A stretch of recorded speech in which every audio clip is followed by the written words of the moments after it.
Concertació contra la crisi. El president de la Generalitat, José Montilla, ha presidit aquest matí la reunió del Consell d'Institucions de l'Acord Estratègic amb els grups parlamentaris.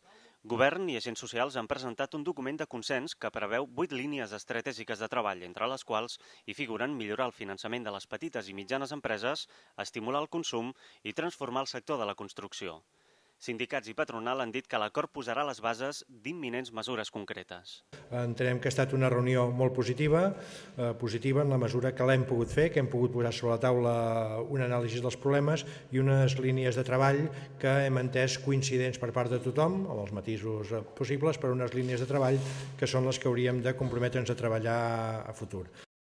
Només si som capaços després d'aquesta reunió d'haver generat una mica de confiança, jo crec que ja hauríem aconseguit una part important de l'objectiu que teníem a l'hora de celebrar aquesta reunió. Tot el que sigui que tots plegats ens confabulem, per dir-ho d'alguna manera, per poder fer reformes que siguin complexes i complicades i que probablement ens costin a tots una miqueta, jo crec que és important. Govern, agents socials i representants dels grups parlamentaris han sigut capaços de sentar-se tots en una mateixa taula, cosa que no ha succeït fins avui, penso jo, a cap més comunitat autònoma i dubto molt que es pugui produir a nivell de l'estat espanyol. Hi ha hagut molta sensibilitat respecte a que, o molta coincidència respecte a que la societat ja no espera de tots nosaltres paraules, espera fets.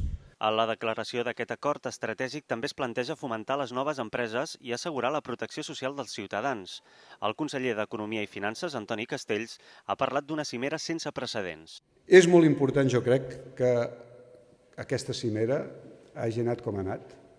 Jo vull fer una valoració especialment positiva i poder dir, efectivament, aquells que estàvem a la cimera, que som el govern, els partits parlamentaris, els treballadors, agrupats en els sindicats, els empresaris, som capaços de donar un missatge compartit al país. En els propers dies, els grups parlamentaris i agents socials podran aportar mesures concretes que es tractaran en una nova reunió tècnica que se celebrarà en les properes setmanes.